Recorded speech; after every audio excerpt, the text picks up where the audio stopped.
তোমার হিন্দু মেয়ে পছন্দ হয়েছে, ঠিক আছে। তোমার ইহুদি পছন্দ হয়েছে, হ্যাঁ ঠিক আছে। এখানে অন্য কি?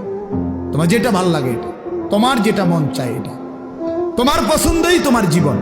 খোদার কসম, কোরআন শরীফের আয়াত আছে বাপ, সূরা আরাফের মধ্যে আল্লাহ তাআলা বলছে, এই মনের ইচ্ছা মতো যে চলে, ওয়াত্তাবা হাওয়াহু, যে তার নফসের মনের চাহিদার অনুসরণ করে, আল্লাহর বিধান, রাসূলের বিধান, কোরআনের বিধান, ইসলামের বিধান, ধর্মের বিধান কিছুই যে মানে না, কোনো ধার ধারে না, পরোয়া করে না, পাত্তা দেয় না, আল্লাহর কসম, আল্লাহ কোরআনে বলছেন ফামাসালুহু কামাসালিল কালব, ওই ব্যক্তির উদাহরণ, ওই ব্যক্তির জিন্দেগি কুকুরের মতো, কুত্তার মতো, কুত্তার মতো, কুত্তার মতো, কুত্তার মতো।